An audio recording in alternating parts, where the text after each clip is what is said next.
Welcome to the Pindown, your Detroit Pistons podcast. I'm your host, Wes Davenport from Motor City Hoops and Detroit Bad Boys. And I'm Blake Silverman, writer for Detroit Bad Boys and reporter of the G League and WNBA. And Wes, we have some big things to talk about this week. We have a trade as well as a win to talk about. So how are you feeling? I'm feeling good. I mean, the biggest win, though, of this past week is the Detroit Lions winning a home playoff game at Ford Field. First time in our lifetimes that's even happened, right? Not only that they hosted it, that they then go on and win. So, I want a quick shout out to my dad. He drove up all the way from Chicago just so that we could watch the game. Drove through a blizzard, man. It's been a blizzard over here in Grand Rapids since about last Friday. It's been nonstop, but he braves the weather. He gets up here and they do win. Awesome moment. Go Lions. Wow. Yeah. Shout out to your dad. That had to be a great moment. But yeah, it almost feels like surreal. Like now that just because we've talked about they haven't won a playoff game in our lifetimes or however many years it's been, and now that it's actually happened, I'm just it hasn't really hit me yet. So hopefully they keep it going. And that was a great game as well. Couldn't ask for any better storylines, a better game. So yeah, all is good in the football world, at least. Yeah, and look, I don't even care what happens next. I don't care what happens next. They could lose to the Buccaneers. I don't No, care. they need to They go won a win it home playoff all. game. Like, I'm why I'm happy. not? Why not? Ah, We're here. of course I'm rooting for it, but I'm happy now. Yeah. I'm happy no matter what. House money, it's great. But talking about wins, right? The Pistons did get a win this past week since we've been talking on the podcast here. Wanted to go through quickly just the last three games that they've played. So they lost to the Rockets 112 to 110. They beat the Wizards 129 to 117. And then they did lose to the Wolves just the other night, 124 to 117. Blake, there are probably a couple of storylines that we could take out of this one. I think the easiest one that we can hit on right off the bat is how about Jaden Ivey, man? Yeah. I think that's the biggest one. And I think since those three games that we mentioned was now it might be infamous Monty Williams post game press conference quote where he mentioned that there was like an organizational meeting asking him about how he was using Ivy, why he wasn't getting more on ball reps. And Monty Williams just was like, yeah, I have to eat that. I haven't done it. And he said it was the one thing he didn't try. And then we did see more reps with Ivy on the ball. And like the one thing that has stuck out to me with his play, and I feel like it really stuck out against Minnesota, which ended up as a loss, but it was competitive, is I feel like he's much more confident or like sure of himself. I know we've talked about that a bit, like as a step he has been taking and should take in year two. But I just feel like that decision making is getting better and better. Although there are times where he drives and doesn't really know what he's doing, and maybe it ends up in a turnover or errant pass. Like I feel like for the most part, his decision making and confidence has really stuck out to me. I agree. I agree. That was going to be my main takeaway from it too. So let's look at just the last three games. Right against the Rockets, he puts up 18 points, 8 assists, 7 rebounds. Washington 24 points, 6 assists, 7 rebounds, and then Minnesota 32 points, which tied a career high, 6 assists, 4 rebounds. And you're right. It's not just that he's getting the ball more. He is. It's not as much as you would think. I think if we go back and track it, he's really not getting that many more touches. But what he is doing is he's being a lot more decisive, right? So if you look at it, his usage rate went up. Usage rate functionally is just a possession ender stat.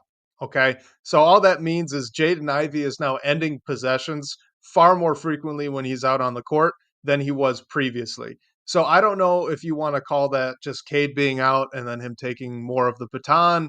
If maybe this is coaching where Monty Williams is trying to prioritize getting Jaden Ivey the ball more so that he can make these decisions.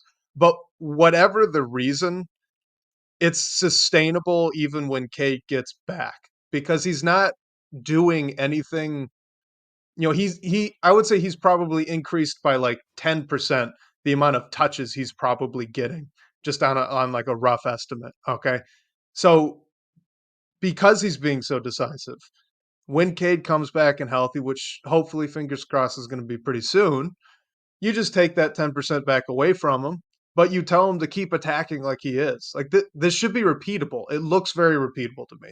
Am I wrong? No, I think you're right too. And I mean, yeah, I think it'll be interesting when Cade is back to see what happens. But I think there's still like you would be doing a disservice to the team as well as like Cade and Ivy if you don't play them together at like a decent minute volume when both Yep. of them are available.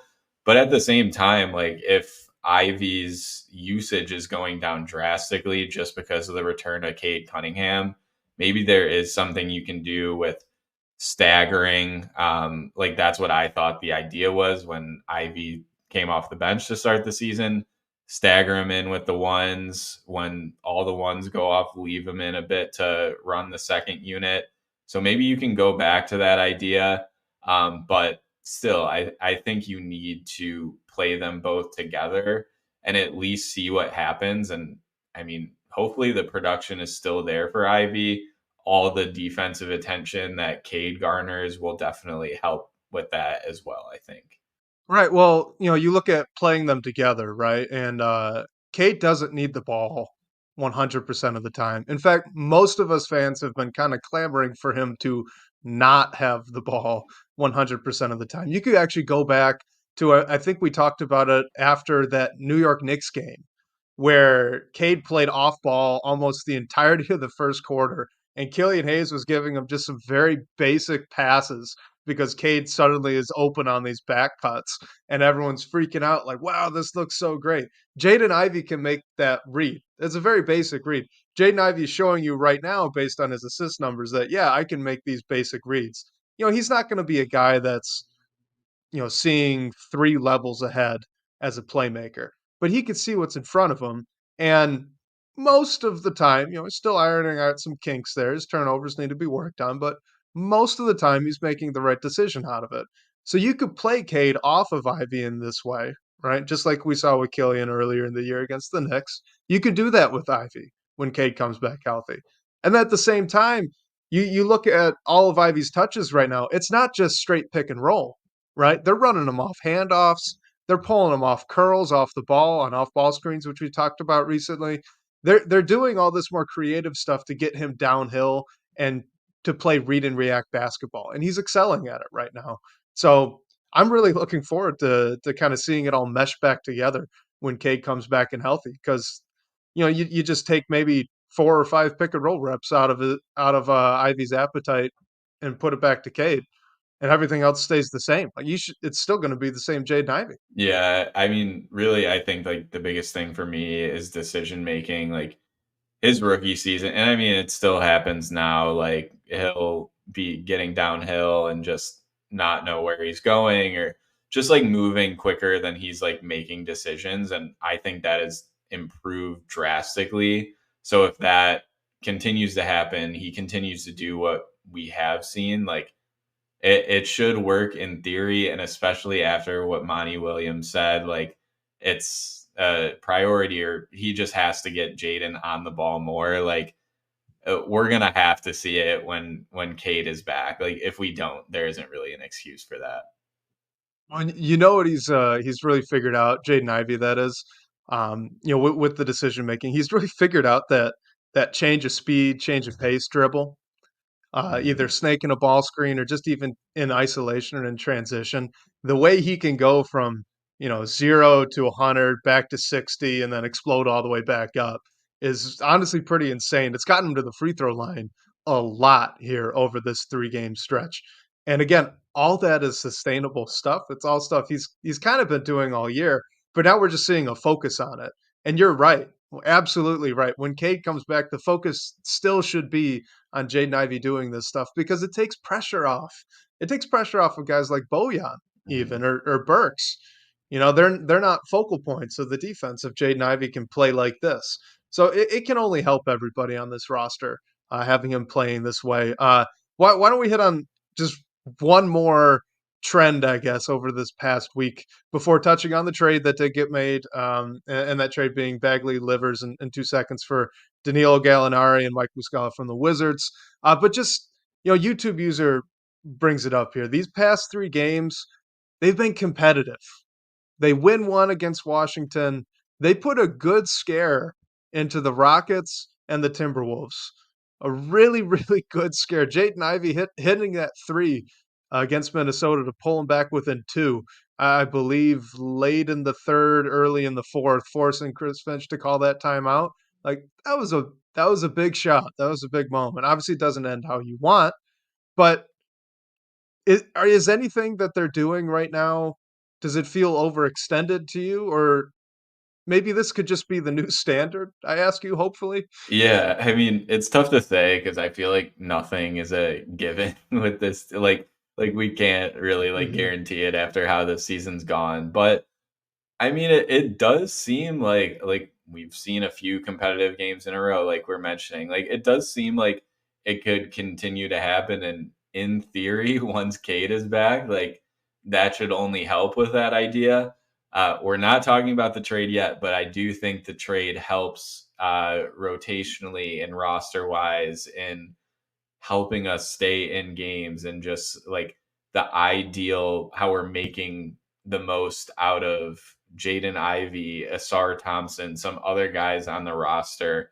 And we also have the trade deadline in a few weeks. So maybe something else will happen that will bring some improvement to the roster as well. But overall, like I do think that they can continue to stay in games. I know, but I think they play Milwaukee twice this weekend and early next week. So I Mhm. think that'll be a good barometer. It's tough to beat the same team twice in a row. So hopefully the Pistons can at least stay competitive in it.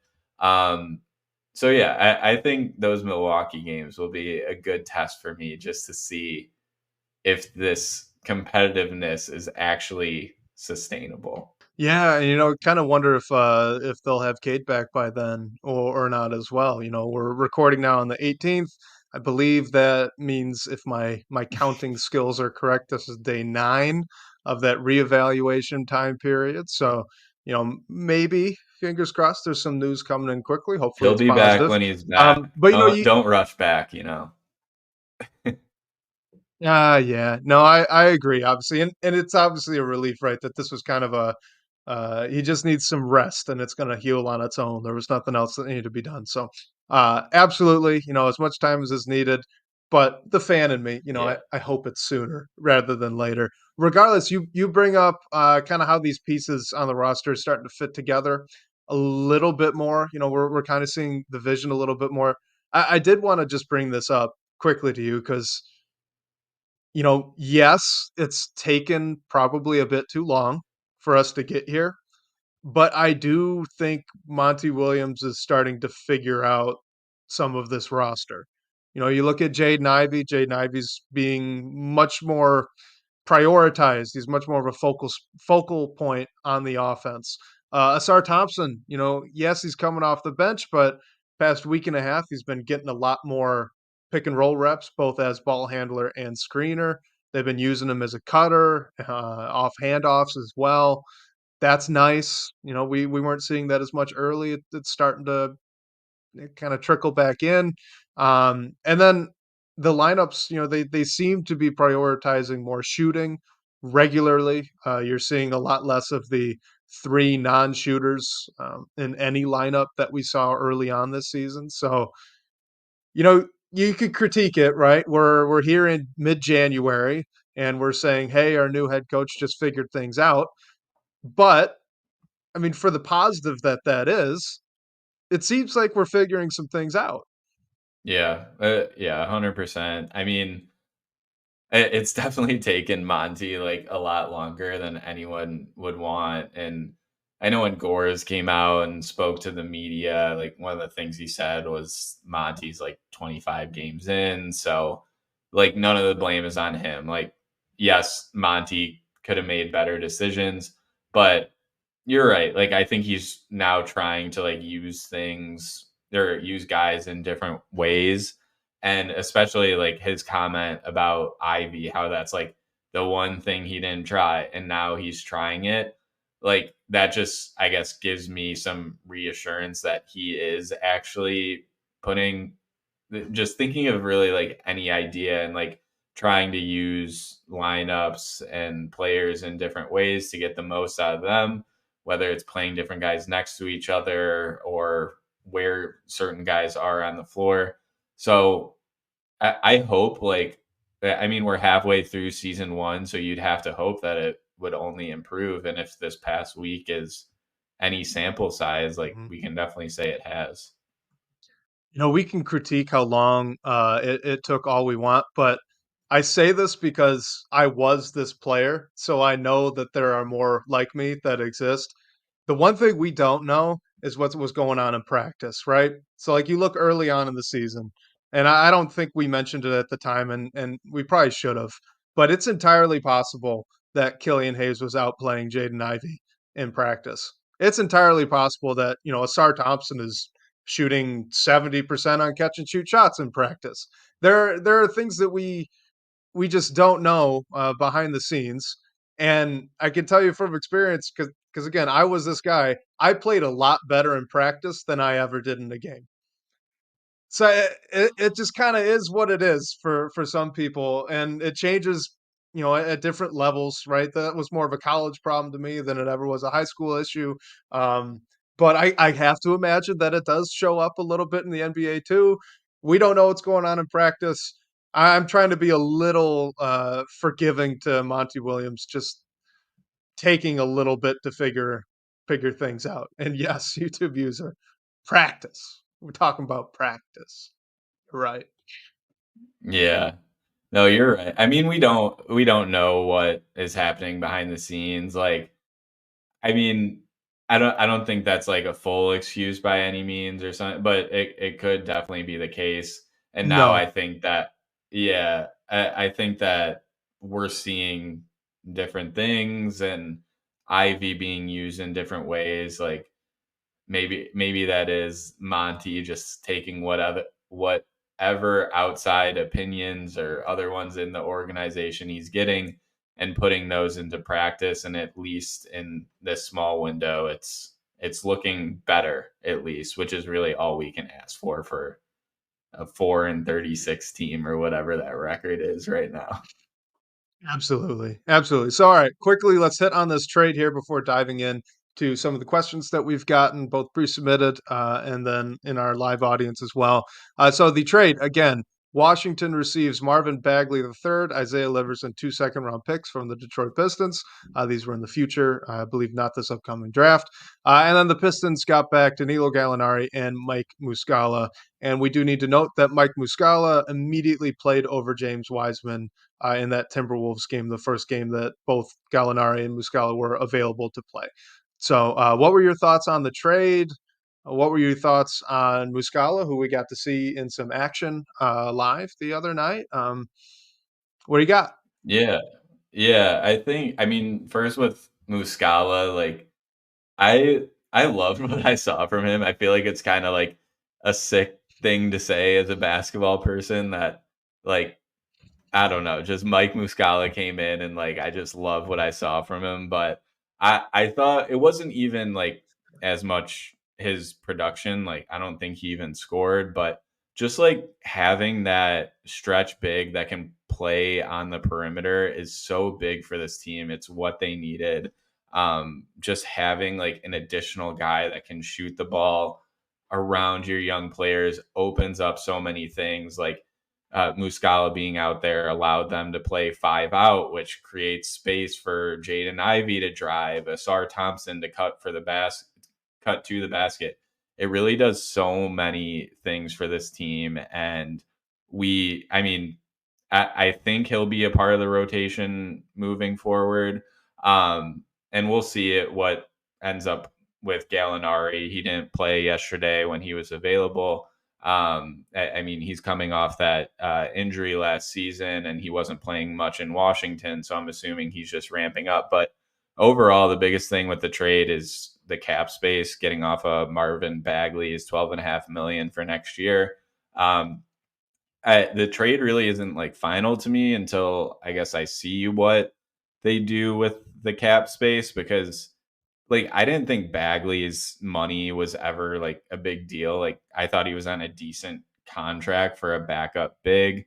Um, I mean, you want him to be better defensively, but now that they have his money off the books for next year and can use that to go get someone in trade, do something in free agency or over the summer. I think that's huge, but I really want to see like what they do with that money before I can really, I guess, justify this move. You don't want to attach draft assets to do it, but at least they didn't have to give up like a highly protected first or anything like that to move off Bagley. Yeah, you hit the nail on the head for me. This feels like a setup. It feels like they're lining up all the pins so that they can knock, a bigger fish down here either in the near future or in the off season. And, from that perspective, I do think it makes a lot of sense, right? If we're purely looking forward, you go up and down this rotation, there's conservatively four rotation spots in a 10-man rotation that you need to upgrade just outright by the start of next year to be competitive, more or less. Okay. So that's a lot for one off season. That's a draft pick and then three free agents, which is possible. It's always possible, but that's a lot to ask out of just one off season period. So, if they could turn it around and get a I guess a little bit of a head start on it here at the deadline. Take some of this cap space. Maybe you're sending out Bojan, maybe you're sending out Burke, something just to get back a guy that can fill a role for next season, not really caring what happens the rest of the year, but fill a role for next season, right? And drop that number from four rotation guys to three. Suddenly it's a lot more manageable. So I think from that perspective, it makes a lot of sense. Now, obviously, with Bagley here, they just basically sent out 2 second round picks to get off of him, and they paid 2 second round picks in the trade to get him. It's a net negative of 4 second round picks that are only And getting more Trey valuable Lyles, who's a as good this NBA new player. and Trey Lyles. Yep, exactly. Who's still in a rotation out in Sacramento? A very good team. Trey Lyles is playing good basketball for them. And these second round picks are only getting more valuable as this new CBA kind of comes into play here in the next couple of years. So, in that sense, it's definitely a net negative. But if we're just looking forwards, I think it makes sense what they're trying to do, and I'm kind of holding my grade on it until we see what the next move is. Yeah, yeah. We talked last week about I think whether we think they're going to make more than one trade or not, and I think now that that first domino fell, that was around the margin. It was like a total cap space move. Like Muscala and Gallinari are on expiring, so it's just about seeing what happens. And I mean, we saw Pascal Siakam get moved yesterday or Wednesday. Now that we're recording this on Thursday, so I think it's going to be an interesting next 2 weeks. We have maybe like 3 weeks until the deadline. I would say I'm fairly confident they're going to do at least one other move. I don't know how big that move would be, but now that they have all this like space to play with, and even like openings on the rotation, depending on if someone is interested in a Burks or Bojan to go and help a contender, there's some options on the table. So I'm really interested to see if they do anything and what that would be over the next few weeks. Yep, absolutely. I am too. So let's jump into some of these questions. This one here is from Brames in the DPP comments. He asks, with the report that Monte Morris is potentially back in about a week, how does that change the rotation dynamic, and how often do you think he will share the court with Cade Cunningham? Ooh, that's a tough one just because we obviously haven't seen him yet. Seen Monte Morris in a Pistons uniform. So I I thought like going into the season he would have a fairly large role with the team. now if he's coming back in the near future, like I don't know if that's still the case. If you want to run Ivy alongside Cade more, or even keep Killian in there just to see what he does through the rest of the year, or give Marcus Sasser more play time. Like I think the team does need a veteran presence and someone who will not turn the ball over. Monte Morris doesn't turn the ball over really, so I think that will help the team from a point guard spot. I think he'll have a decent chunk of minutes. I'm not really sure yet, like how many of those will be alongside Cade or with the first unit overall, depending on what they want to do between the Cade Ivy dynamic. My answer to this question is that you just take every single minute you're giving to Killian Hayes and give it to Monte Morris. My question is, would you expect that same sort of thing, or do you think there's going to be a role for both of them? What's your expectation on that? I think the only reason you still give Killian minutes is if you want to like let him prove that he should like still be around for longer than this season, which I don't know if is going to happen anyway. But realistically, like that's the most likely spot where minutes are going to come. Like I think at this point you have to find some minutes for Sasser. You have to play Cade and Ivy together for some minutes. So the most logical is what you said, playing giving Monte Morris Killian's minutes. So I think once Monte Morris is fully back, like I think that is the most likely source that his minutes are going to come from. And then I don't know, maybe Killian can play here or there, but I think I know we had some talk in the chat about whether Killian's gonna be around or come back at all next year. Like I think he's gone as well. I think the only reason that you give him any minutes really is if you want to give him the chance to like prove something for the last half of the season. But I think most of us like really know what he is at this point. Yeah, he has proved what he is, and I hope they end up agreeing. Next one is from our guy Camille, Pistons Turkey.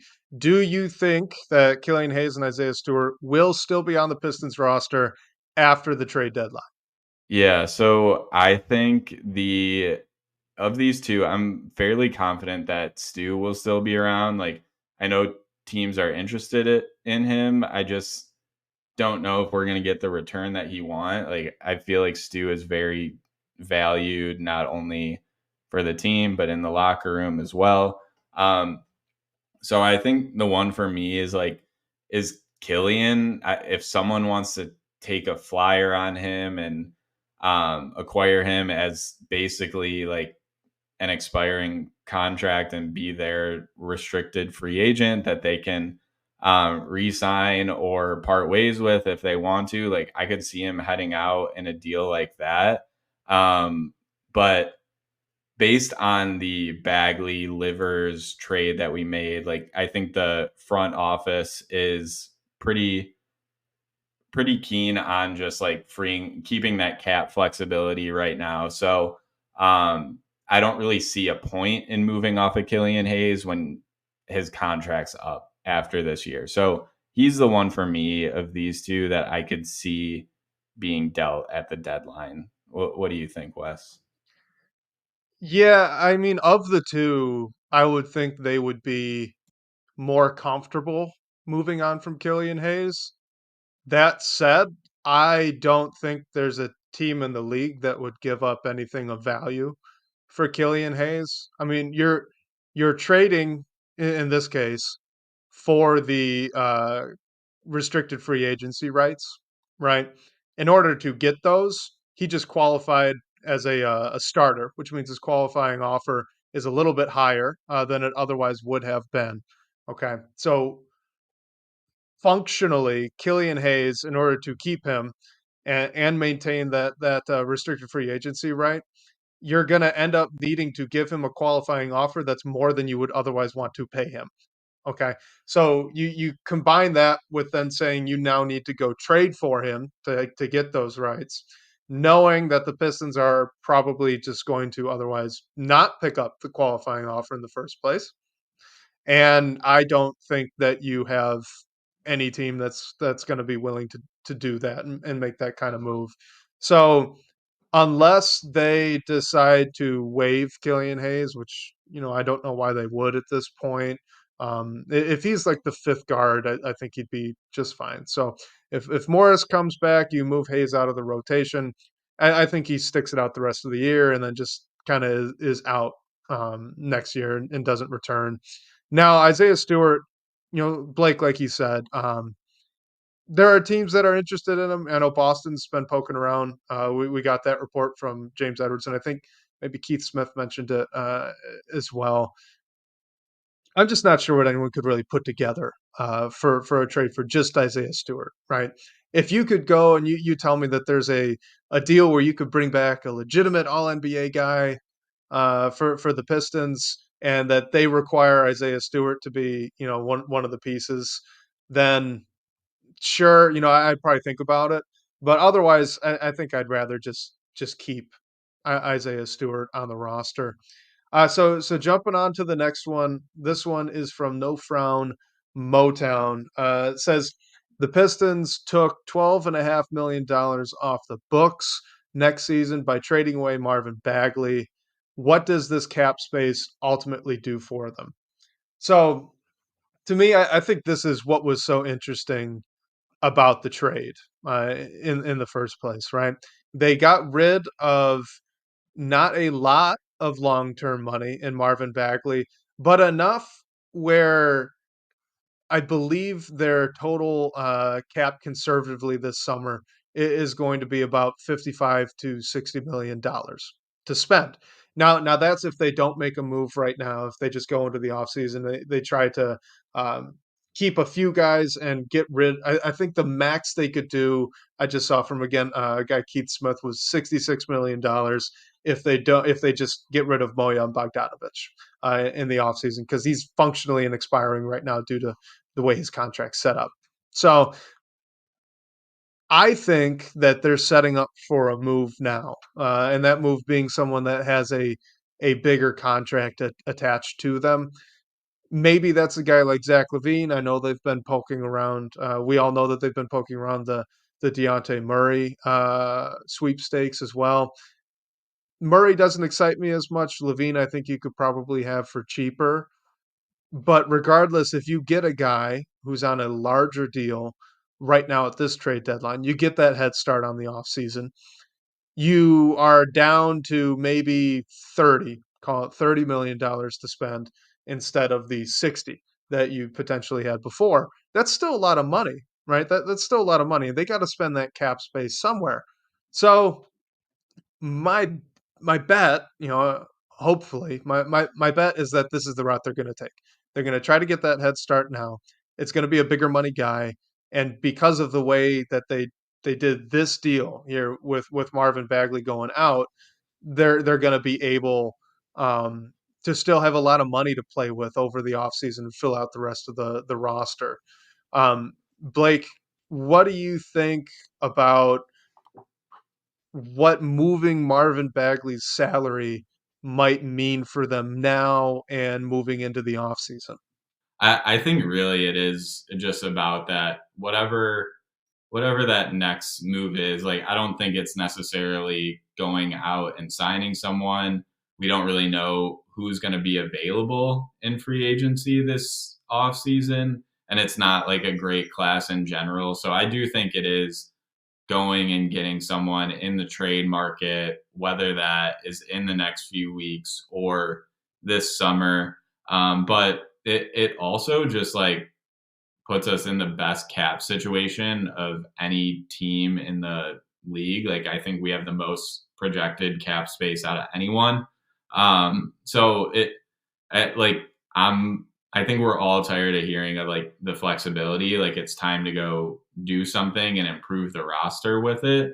So it puts you not only in the position to maybe get one guy that's in a max contract range, but it puts you in a position to go and get like someone that's making a lot of money and then one or two impactful like real NBA rotation players around him. So although it doesn't like I didn't think Bagley's contract was horrible, but it just provides that much more leeway to go and do whatever it is and put your hat in the ring for whoever may become available.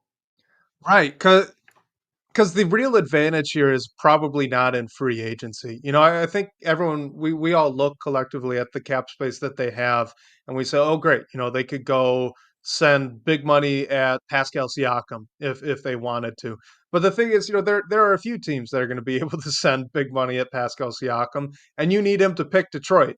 That's going to be true for anyone that you want to throw a big free agent contract at.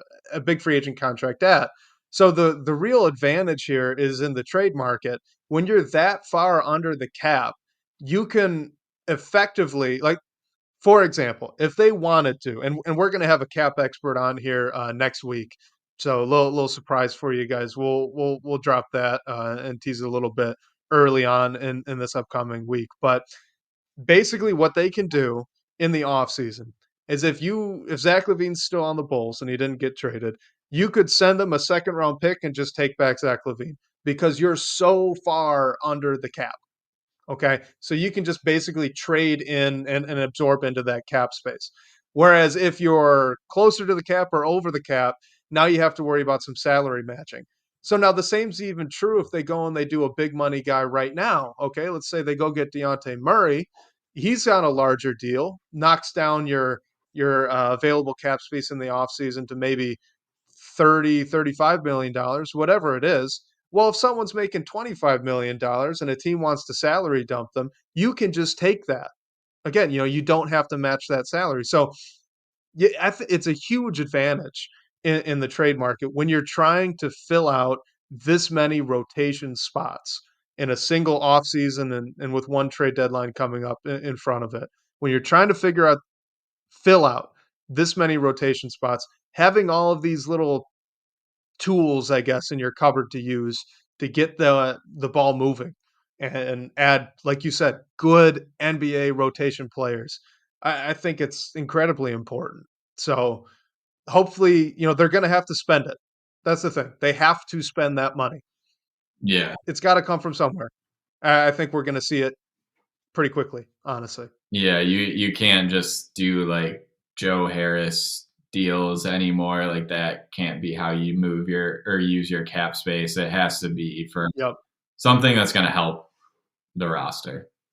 Yep, I totally agree. So let's move on to the next one here. This is from our guy, YouTube user. Always appreciate you putting in all the questions, man. He asks, do you guys want the Pistons to trade Bojan and or Burks if it means that this team takes a step back on offense for the rest of the season? Oof. That's a tough one. Like I would lean towards no right now. I get like it all depends what the return is. If there's something that you're getting like an interesting young player or like I think last year there were reports that Troy's asking price for Bojan was like 2 firsts. So if someone dangles that in front of you, then sure. But I think if you're sending them out and not really getting much production this year, like it'll only hurt our competitiveness. Like when the team beat Washington, like Alec Burks went nuclear. It always helps like having a guy like Bojan who can score at will. So I think if they're able to add someone interesting that helps improve the roster overall this year while keeping those guys in house, I think that'll go a long way to trying to get a few more wins. Like no one's gonna want to be the worst team in NBA history. So I think like that's something that we could at least play for. So I give them up for the right price, but I think just trading them to trade them and get what you can, like you might just want to keep those vets in house. Yeah, I wouldn't trade him just to trade him. I wouldn't trade Boyan for picks at this point. I'd want a guy back. And I think, you look at the roster that they have, and you're kind of seeing it over these past 3, 4, 5 games, that the quickest way to get this team to win some games, to be a little bit more competitive, there are really two things strategically. Okay, build around Cade Cunningham and score as many points as possible. This is not a good defensive roster. All right.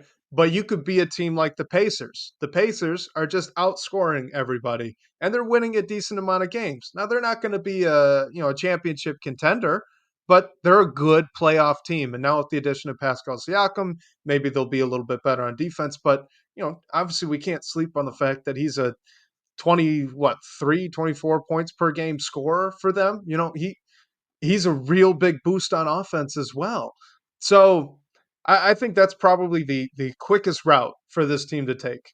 Try to build everything around Cade and score as many points as possible. So just on the concept of it, taking a big step back on offense when offense is the closest side of the ball they have to being, good above league average at be on offense team wise. I don't want to get rid of that. I don't want to take that step backwards on that end to try to buoy a defensive group that I don't think one player fixes, quite honestly. I think you need quite a few players to fix it. So, Blake, do you have any more thoughts here? No, no, I think you covered it. Yeah, I think the main thing, like you said, is just not not hurting this current roster as it is, just because they need to get some wins. Like, find a way to do it. Find a way to get guys who are going to make your young players better, good voices in the locker room, and do things on the floor to help them help their game.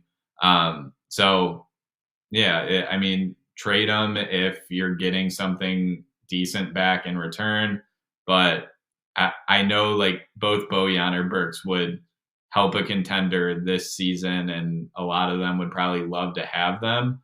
But that doesn't mean the Pistons should just trade them for a second round pick or whatever it is. Yeah, agreed. All right. So, next one here from Coffee. I got Coffee in the DBB comments and in the live chat. I saw him pop in earlier with a comment about Mike Muscala's, I think, a tattoo.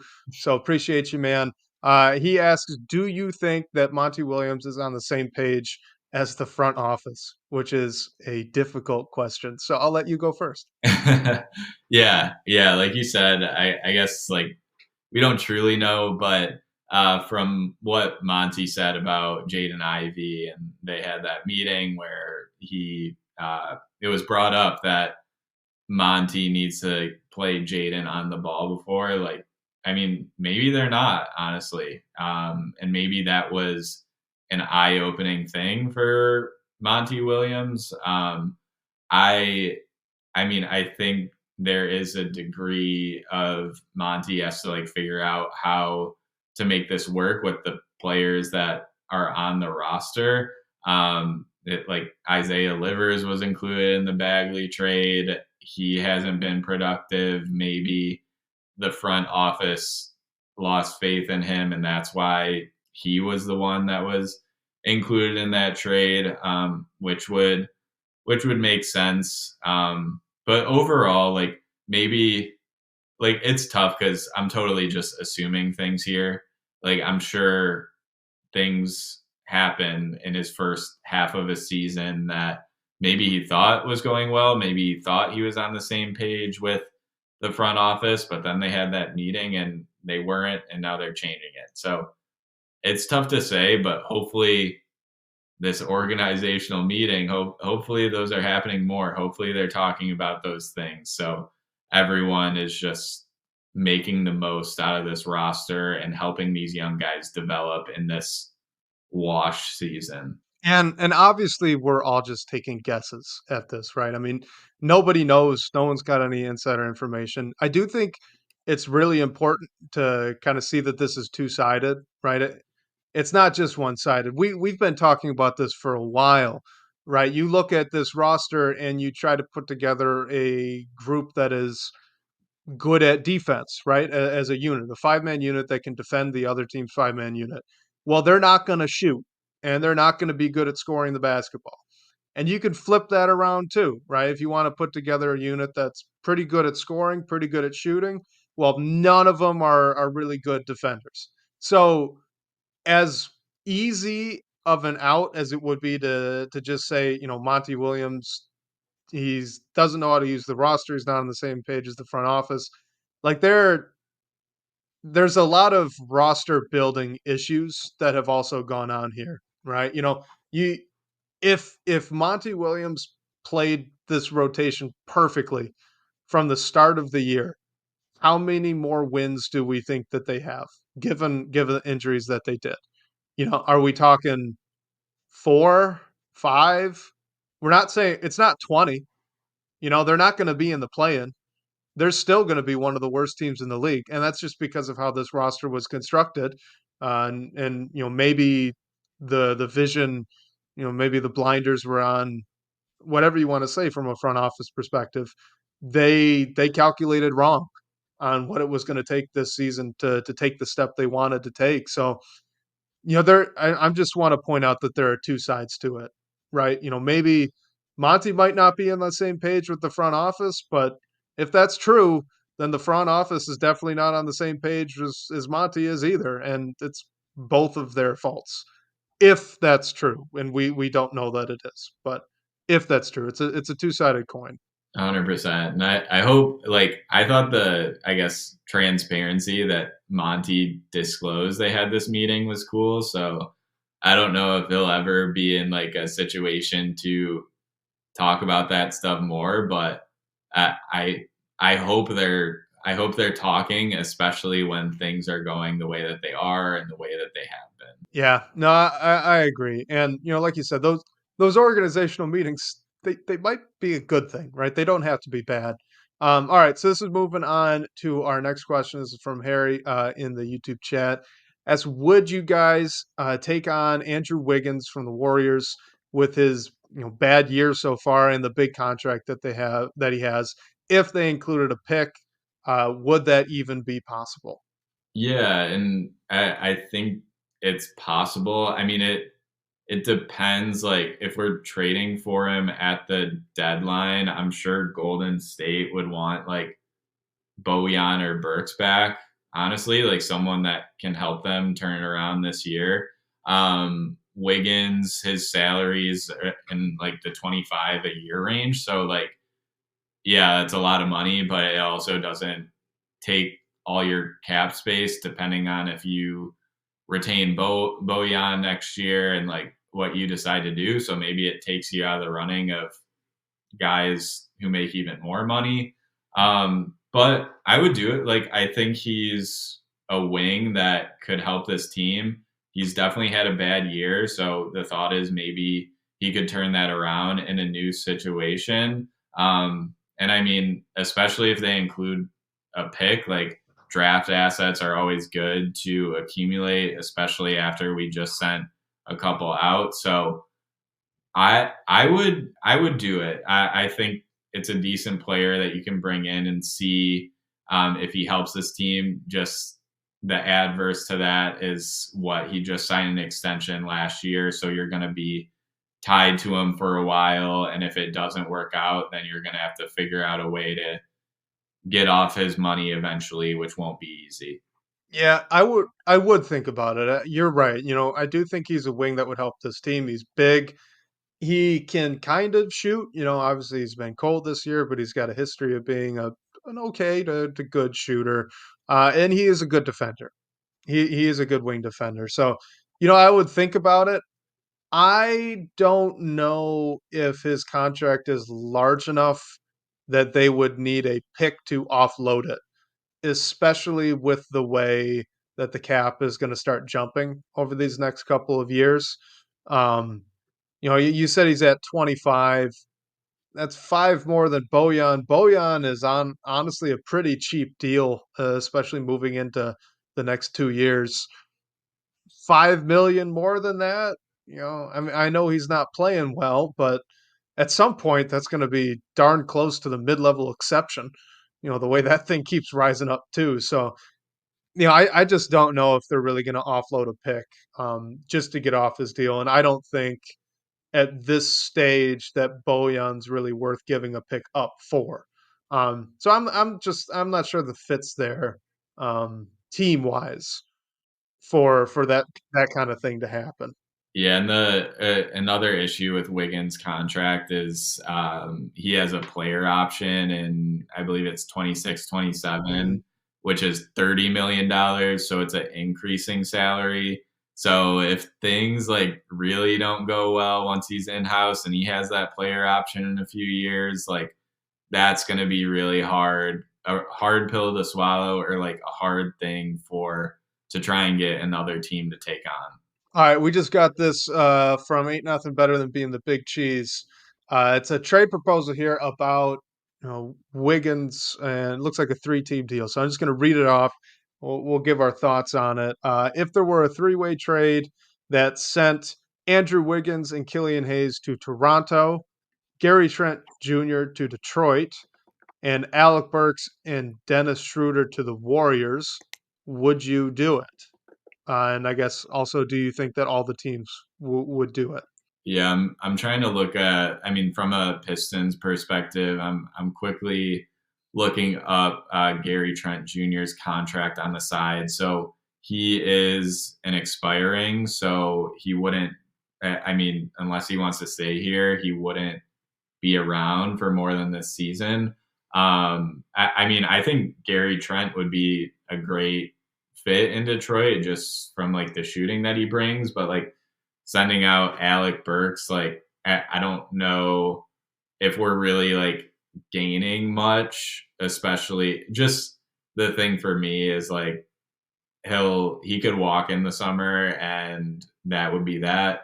If he was even signed and on like a fair deal through next season, I would say yeah, but like at the deadline here, I don't know.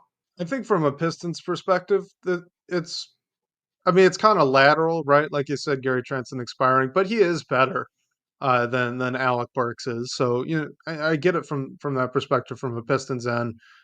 I don't know specifically Toronto. I feel like Toronto might be the holdup here. Yeah. They are kind of full of wings and not full of good guards.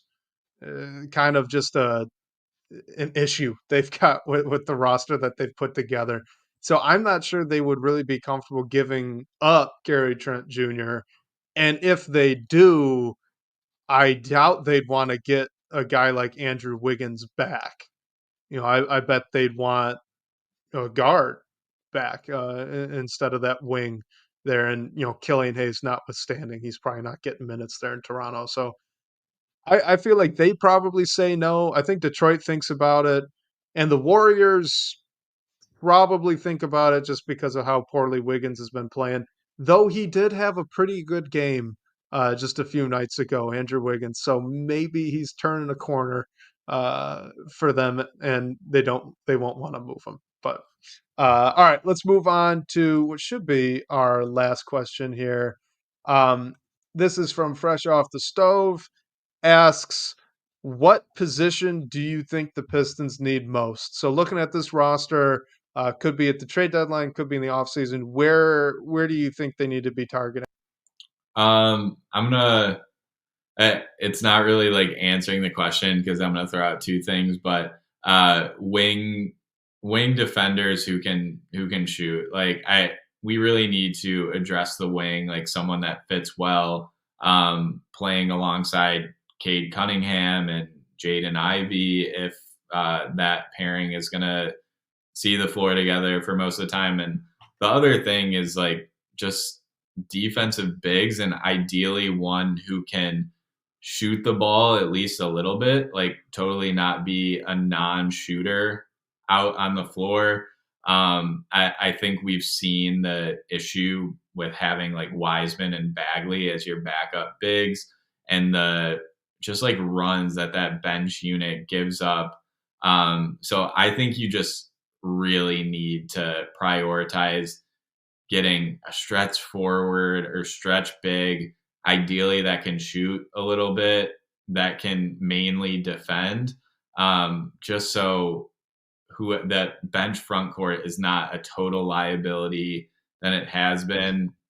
Mike Muscala helps with shooting it, and hopefully he can play a little bit of defense. But again, he's on an expiring, so maybe he'll be around for next season. They'll sign him to a new deal. But if you're thinking of someone more long term, I think that's who you could hunt in the free agency market or the trade market. I would echo the same two spots. I think they need a wing. I mean, you look at what Kevin Knox has done for this team, and he's providing a shooting wing who's athletic and can play a little bit of defense and finish around the rim. And he's providing that at like a D plus C minus level. Imagine if they could find a guy that's a legitimate NBA starter that does those things, right? I mean, that would be such a boost for this team. And then a defensive big man other than Isaiah Stewart. I like Isaiah Stewart. I really like him as the third big off the bench, but they need another guy who can, block some shots because Jalen Duren isn't going to do that. So those would be my two as well. We got one more last second question here. This is from Ain't Nothing Better Than the Big Cheese again. Asks, and we're going to answer this and then get out, let everyone go. But how serious are the Miles Bridges rumors? He said, honestly, he would pass, but James Edwards III, shout out James Edwards III, has mentioned him a couple times by name. I don't know how serious the rumors are. Honestly, I wouldn't want to entertain it. Honestly, yeah, the basketball stuff is good, but just, yeah, the off the court stuff, not to get too into it, is just too much to look past for me. So I hope they stay away. And honestly, I don't know if how serious the team is looked at that or probed at all. Yeah, I mean, obviously, neither of us have any insider info, so no idea how serious the interest and the rumored interest would be. But just on a basketball front, to me, I would pass. He can score the ball very well. He's very athletic. He can finish around the rim. So real good play finisher in that way. He's an okay shooter. I don't think he's an incredible shooter by any means, at least not at a high volume. But he is not a good defender, at least not in my opinion at the NBA level. He's not been great on the wing. He's kind of a tweener between a bigger body a bigger body three and a smaller four. Doesn't guard either all that well, at least to this point, as far as I'm concerned. So that defense is what holds me back. I think, like we just said, right? They need 3 and D wings who are athletic. So he's a 3, he can shoot the 3 and he's athletic, but he does not play defense. So I would just pass on it right now. I mean, he's obviously a very good basketball player, right? And if you can, surround things around him to cover up for that defense, it would be better. It'd be more interesting. But the Pistons just don't have that apparatus to do so right now. So I would pass. And yeah, Harry brings up Royce O'Neal. Yes, actually, I would rather sign Royce O'Neal for the rather cheap contract he's going to get than pay Miles Bridges bigger money to be a worse defender and just about the same level of shooter. I would just prioritize that wing defense along with the shooting, assuming the shooting. I do not want more defenders that can't shoot. So we're assuming that the guys can shoot. I would prioritize the defense over everything else.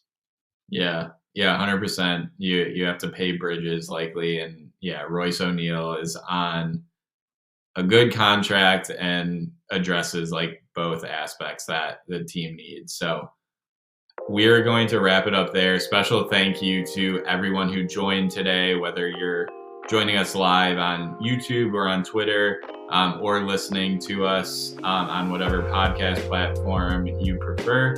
Special thank you also to Sean Corp, the managing editor of Detroit Bad Boys, for supporting the show. again, shout out to you guys for all the great questions and talking points tonight. We'll catch you next week, whether on your commute or live with us here on YouTube or Twitter. We can't wait to talk more Detroit hoops with you all.